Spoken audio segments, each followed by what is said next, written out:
Hello, everybody, and welcome to another episode of the Her Game podcast, the official podcast of the WPSL, presented by Capelli Sport, the official uniform supplier of the league and our podcast hosts. I am Jeremy McPeak, the social media director for the league, and joined once again by our host, Nicole Singleton, the communications director for the WPSL. Nicole, how's it going? Going good, Jeremy. How are you? Well, can you believe the season's over? I know it.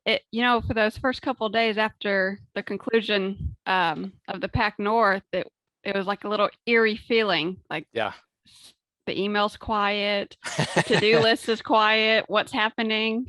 Check my internet connection quite often just to make sure I wasn't missing something. Yeah, we weren't getting as many tweets or Instagram stories either there for a couple of days, which was odd. But it's not quite the off season for the two of us yet. I know you've been busy working on social media graphics, and we've got our annual WPSL end of season awards coming up here in the next week. Yep, we're about to start that. That'll go for a few weeks. That'll be exciting to honor all these players and coaches and teams that had a really great year this season. So that's gonna be fun. A little bit tiring, but that'll be fun to get that going and honor those people. And then we will give out our annual social media awards as well. So stay tuned for that as we recognize some of the teams that really did an awesome job on social media. But for the podcast, don't worry, just because the season ends doesn't mean we are going away. We may not be as consistent about an every other week schedule for the podcast, but we will be recording episodes throughout this off season over the next 6 months or so, whenever there's kind of breaking news or big news, and we can line up some special interviews as well. So the podcast will continue. I don't know when we should say that it's season 2, Nicole. Do we wait till next kickoff and then that's season 2? I think we could do that. Yeah. Is that fair? Or do we have a podcast off season? I don't know. I don't know if that works. I don't know. It's almost just continuous. I think right. It's just continuous. It's never ending. Yes.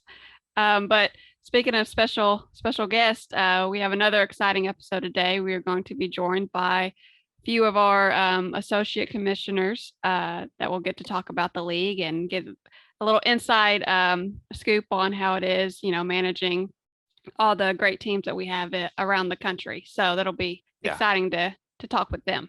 A little inside baseball or inside soccer. There we go. Okay, let's kick things off with our commissioners. Nicole, do you want to introduce our special guests? Yeah, we have 2 associate commissioners with us today, Sam Hope of the South region and Matt Homonoff with the Central region. Sam, Matt, do you want to introduce yourself and give a little bit about your own soccer backgrounds and how you got involved with the league? Sure, I'll go first. My name is Sam Hope, and I am currently the commissioner of the South with the WPSL. I also work full-time with the Charlotte Eagles, which is a team in the South region. I've been coaching with them for the last 3 years as a head coach, but really the last 7 years in some capacity. I'm from Louisville, Kentucky originally, but ended up going to school down at UNC Charlotte, which brought me to the area. Played 4 years there. Ended up playing 1 year professionally overseas in Sweden. Had a couple of stints in the just collegiate realm. I coached at Lenoir Rhine University and I coached at Gardner-Webb University. And then when I got married, I moved to Charlotte and started working with the Eagles full time. So been involved in and with soccer for a really long time. Love the game, love the idea of just creating more and more opportunities for women. Awesome. Matt Homonoff, the Associate Commissioner for the Central Region. I've held the position since 2014. I've been in either pro or amateur soccer since 2003 when I joined the front office of DC United in MLS, where I stayed for 7 years before moving up to Edmonton to join the front office of FC Edmonton in what was then the NASL. After a great season in Edmonton, I received a general manager position with the Des Moines Menace in going into the 2013 season. And that's what got me involved in the WPSL directly. The Menace were looking for a national league to join. So it was a great fit. And the Menace had some real successful years at that point. Then after 5 seasons with the Menace, I was fortunate enough to become the first chief operating officer for Union Omaha in USL League One. All the way through, kept the association with the WPSL, and it's been great to see the continued growth of the league. So 2016, Matt, you must be, are you our most tenured commissioner? You got to be at least one of the most. I believe both Macy Joe and Jess started that same year. Same year, okay. As associate commissioners, if I remember correctly. Definitely Macy Joe. Okay. So now tell for our listeners who have no idea, our listeners and our viewers on YouTube and Facebook, they have no idea, what exactly does a commissioner do? So it's a pretty broad range of responsibilities, that's for sure. I will say that at the forefront, the associate commissioner for a specific region is ultimately the point of contact for everything from minimum standards compliance through to schedule issues, both in terms of helping to set the schedule, which normally occurs during the winter months, and then ensuring that teams are able to adhere to that promise of fulfilling the schedule. And if a team is not able to, stepping in and helping to find solutions. That's the brief version of it, but as I'm sure Sam will tell you here, during the course of a season, things often happen that are unexpected, and that's really where we step in. Sam, did he miss anything there?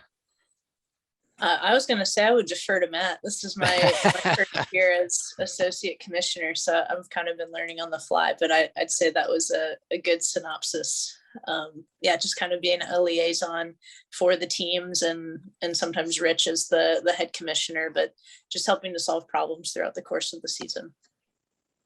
So how did it feel missing the 2020 season and then coming back full swing to a full season? Sam, I know you could probably mention your soccer coaching experience with that too, but Matt, as far as the commissioners and stuff, how good was it to feel to be back in the swing of a full season again? Overall, I think anyone involved in the game at virtually any level will tell you that it was great to be back on the field, and great to see teams competing, because that's what at the heart of it, that's what we do. But that being said, it's not like it came back 100%. So there were infinite number of challenges, from venues to player pools, to just coaches being unsure of what they could and could not do with their teams based on state and local guidelines. So as much as I'd love to sit here and tell you, oh, it was 100% turnaround and it was perfect in every way, I don't think anyone who helped run a team would tell you that. But I will say that I was incredibly impressed and heartened by teams making the best of difficult situations in their local markets. Yeah, it was a lot of fun to see everybody back out there, of course. Sam, from your perspective as both a commissioner and a coach, what were those challenges like for you this year? Yeah, I mean, I think what Matt said is true. Just the opportunity to play again. I think we're quick to forget sometimes that we didn't have a season last year, and we can nitpick and be critical of some of the smaller things that went awry. But I think at the end of the day, the fact that we were able to have a full season and get games in, it was a win. I mean, of course, as Matt spoke to, there's differences per state, there's differences per region, yeah, differences per county. Sometimes there were a couple times in the South where a field would just close because of COVID related things, or just government related things. And we just had to navigate through those as best we could, and give teams and administrators as much grace as possible. But I think ultimately we were able to play, and that was the victory for the year. Now, I know for me, the one unique thing about this season was the expansion teams. But we also had the expansion teams that entered in 2020, but weren't able to play because of the canceled season. So we had almost double the new teams playing this go round. Matt, I know just off the top of my head, the Lake Michigan and the Northern Conference in your region had both teams from 2020 and 2021. Were there any teams or players that really surprised or impressed you this year throughout your region? Without a doubt, you make a great point in that all those teams that had expected to kick off in 2020 for their inaugural seasons obviously didn't get that chance. In the Midwestern Conference specifically, Lady Victory was incredibly impressive. They ended up leading the conference wire to wire and clinched with a couple games to go. Excuse me. This is a club that is on top of the highly successful Indiana Fire youth club, and they were able to transition from their U18 and U19 program straight into a WPSL season.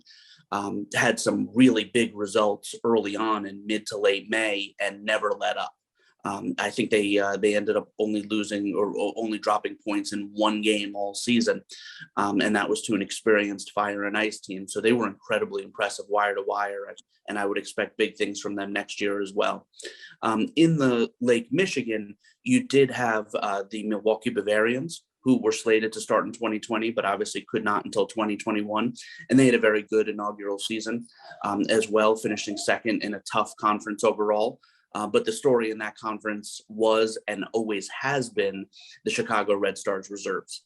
You know, being able to pull from an NWSL roster on a consistent basis just gives them such a competitive advantage on the field that we see every season they've participated in the WPSL. You know, I'd defer to Brad on the stats there, but I can't imagine there are many WPSL teams or franchises with better winning percentages over the course of their franchise history. So those are the ones that stand out for sure. And then in the Red River, it was Albion once again.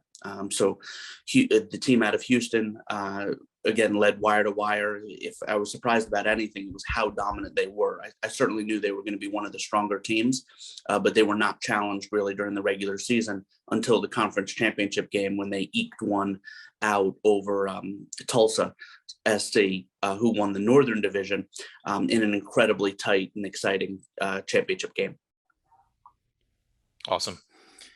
Before we move on, we've been joined by Rich Sparling. Rich, thank you for joining us. I know you had some prior commitments this morning. Oh, it's nice to join you.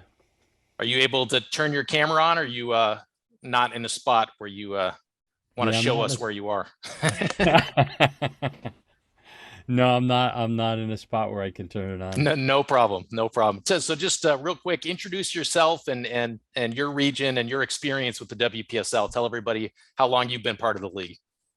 Okay, I don't have a region since I'm the commissioner, so right, I do of course. the entire country. What were your other questions, Jeremy? So, what's your experience with the league, how you got involved with the WPSL, and what that role entails as the commissioner?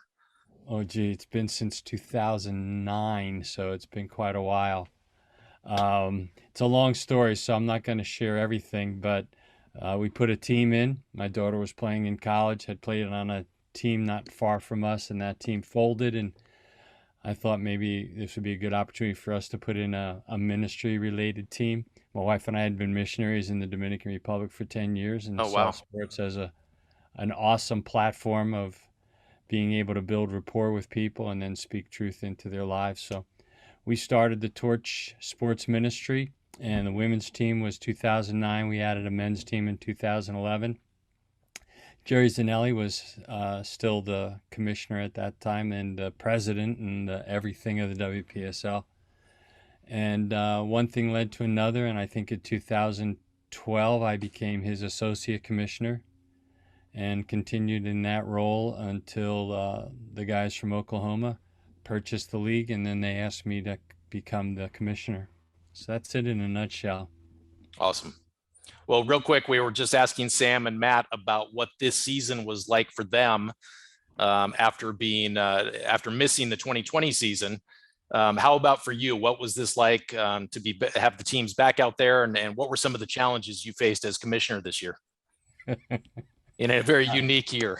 Yeah, I'm obviously going to need some counseling now that the season is over.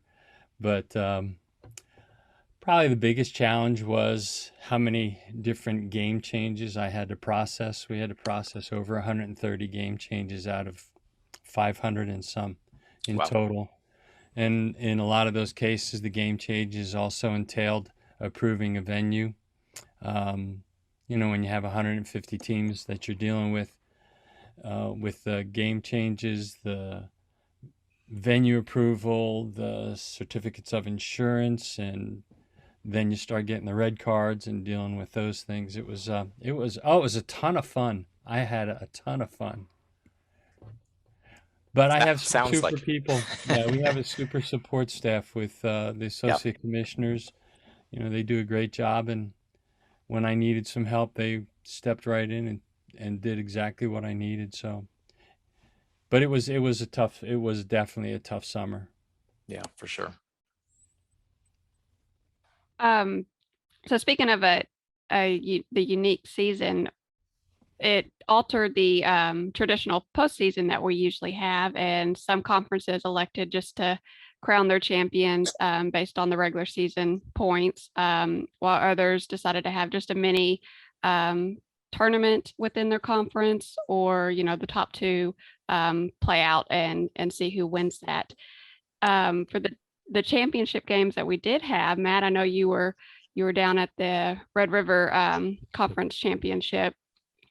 Sam, Matt, tell us how exciting that was to kind of get back into the hype of the champions and crowning the winners of the teams and with all the players from this year. Yeah, I'll go ahead and speak to the South. We had 3 different conferences that were competing, 2 of which competed for kind of in a more formal way for a conference championship, where they had semis set up and they had a championship set up, and then one just determined to crown victors for the North and the South divisions based upon their regular season standings. But I think just in conversation with a lot of the coaches and teams and managers, the fact that they were able to compete for something made a difference. I'm sure, had things been different with COVID, everybody would have been excited to compete for regionals and nationals and just continue forward to show their prowess in some respect. But I think, like I said, we're quick to forget that we didn't play any sports at all last summer, and the fact that we were able to just get back out on the field and compete for something meaningful, I think it meant a lot to the players and to the coaching staffs. Yeah, I definitely think Sam just hit the nail on the head there. Competition is at the heart of what we do. So for so long, we had been saying things like, oh, we just want to get the games in. It's just about getting the games in. But at the end of the season, it's important to note that, when there's a trophy on the line, when there's titles on the line, it adds that additional layer of importance and competitiveness to what we all do and what we all compete for. And I saw it firsthand down in Houston in the Red River Conference Championship game. It did strike me, though, that was as important, if not the most important match that those teams played all summer. Whereas in the other 3 conferences in the Central region, they all determined their champion based on regular season standings and points. And all of those conferences crowned their champion with a couple of games to go, as you would do in a traditional league structure.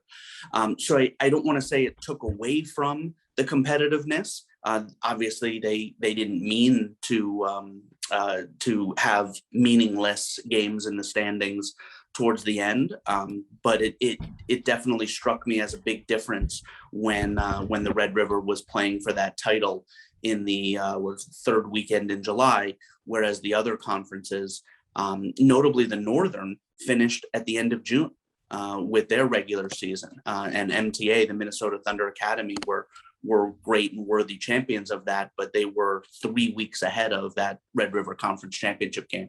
So certainly a big difference when you could try and compare apples to apples. Sure. How special was it to actually be there and present the trophies? And that must have been a lot of fun. It definitely was. It was a memorable night down in Houston. I can't say enough of what Albion did as hosts. They had over 400 fans in the stands.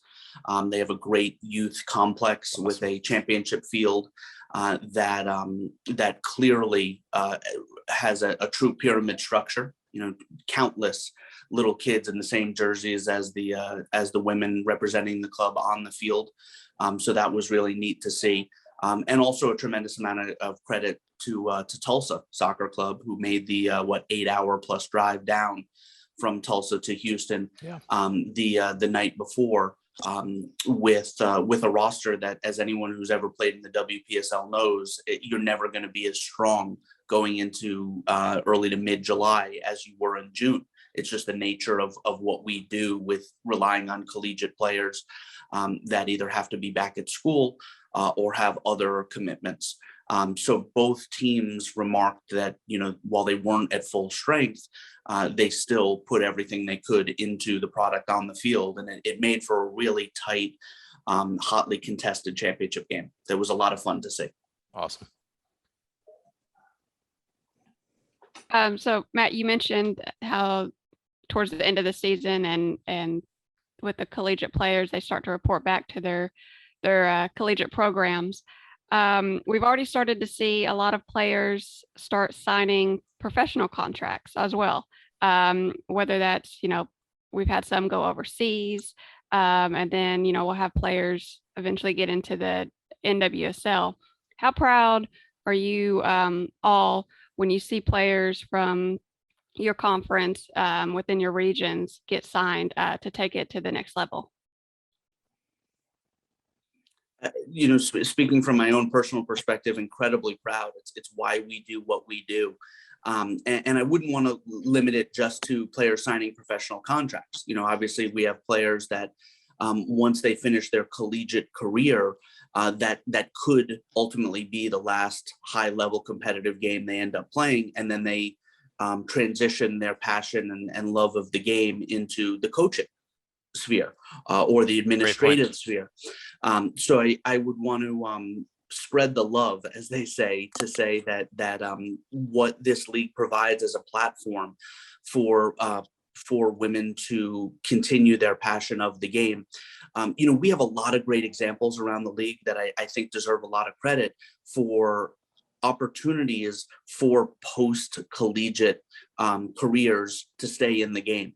The Columbus Eagles are the ones that come to mind first and foremost, because they have such a great history of providing playing opportunities for their post-collegiate age players.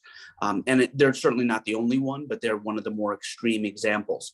And then, of course, there's countless examples of teams, as I just mentioned, that promote players that did play for the team on the field into leadership capacities, whether it's on the coaching staff or on the administrative side, once they're done with their playing days. And sometimes that's by choice, and sometimes it's by force. There's no shortage of stories about knees just not being what they used to. But that's the nature of the beast. Yeah, and there's Absolutely. different levels to that as well. You've got players from the national scheme that make it to professional ranks, so that there's validity that gives to the league that we represent. But then you also have players from teams that you play against that make it to professional ranks, and that brings it a little bit closer to home. But then when you have your own players that then sign contracts and make it to professional ranks, there's a different sense of ownership and pride that goes with that. But something that Matt alluded to, and that is that we also have players that end up going to the coaching field. And for me, there's as much satisfaction seeing one of my players now coaching at a university, or some of the local players that they come back and now they're coaches, whereas years ago they were players. And they're now contributing to what we had built into them over the years when they were just players, and now they're giving back a little bit to the soccer community. So a lot of different levels of pleasure in the roles that we now fill. Yeah, when we see absolutely. players do that. Absolutely. And Rich, it looks like you're in a great spot for your camera. I see you're on a field now. I mean, this is amazing. I know, isn't it great? You even wore a shirt. I love it. Yeah, you see that? Yeah. I actually, while Matt was talking, ran and put this on, so We I appreciate knew that I would have some time to do it. it. I think that's a shot at you, Matt. That No, that's maybe not a shot, Matt's well spoken. well spoken. Good. I love it. Well, glad you could join us, Rich, and good to see you. Why don't you tell us, as the commissioner, how you spend your off season now preparing for next season? It's a ways away, but I know there's a lot of work.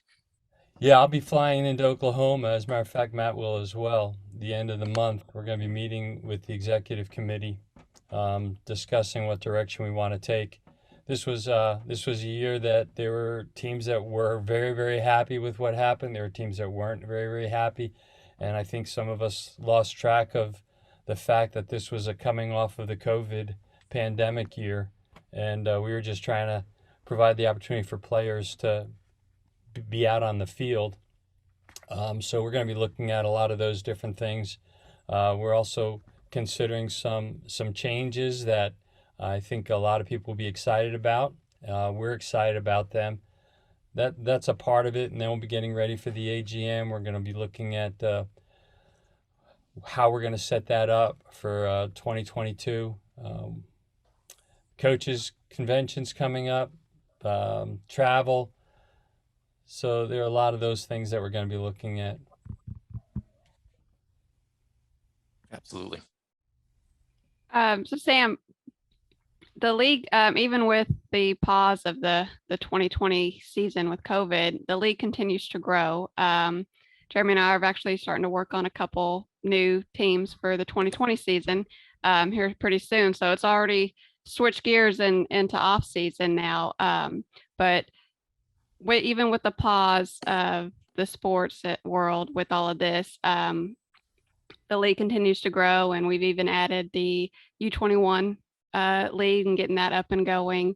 How proud are you of this league and how it's continuing to grow and get new teams in and keep the competitiveness going? And what do you think it means to the players for our slogan that we launched this year, the Her Game?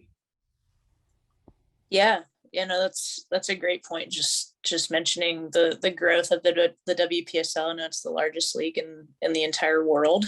And I think we would be remiss to not mention the fact that the US has some of the most competitive players in the world. So even as you look at the WPSL, it may not be NWSL, but most of these players can go and play professionally anywhere. They just have to be willing to make the jump. And some of them do, and some of them don't. But I think you're able to watch some of the highest level women's soccer in the WPSL anywhere in the entire world, which is really exciting. And I think the growth of the under 21 is important. I think even as I consider for our own team here in Charlotte, we've had a lot of players that have wanted to come and train with some of the elite players, a lot of high schoolers and some lower level collegiate players most of them are preparing to go back to school. But I think ultimately they want to know if they can make it. They want to know if they can have the opportunity to go and play professionally one day, and how they match up against some of the best. So I think the more that we're able to cultivate opportunities like that, even if it's under 21 leading into WPSL or continuing to tier the levels within the WPSL, I think it's important for the growth. And hopefully we'll look a little bit more like the men's side one day, where they have tiers all over the place, where they're just competing for who is the next competitive level under MLS. And I think WPSL has positioned itself well to do that with the NWSL. Yeah, no question. Well, we are going to let you guys go. We really appreciate you joining us and contributing to the podcast. But most of all, we want to thank the three of you for all you do for our teams, our players, our league. We couldn't run this league without you, so you really mean so much to the Her Game movement. And we want to thank Macy Joe Harrison and Jessica Mendez and Kendra Halterman, 3 of our other commissioners who were tied up today, not able to join us, but really appreciate all their work too. But thank you guys so much again for taking time to join us today. Rich, thank you for putting on a shirt. And we hope you guys enjoy your off season. I know there's not much of an off season, but thank you so much. Yeah, thanks for doing this, Jeremy and Nicole. Thank you. guys. Yeah, thank you guys. Thanks, guys. That was it. That's easy. You guys are Good pros. stuff. Yeah, did anybody congratulate Sam on the news? We did. Before we started recording, we did. I didn't know if it was public, so I wasn't going to mention it during the podcast. I thought about it. Facebook. It was announced on Facebook. Oh, so it's out there. It's official now, so everybody can know. Well, we're still recording, so maybe I'll just let this keep rolling.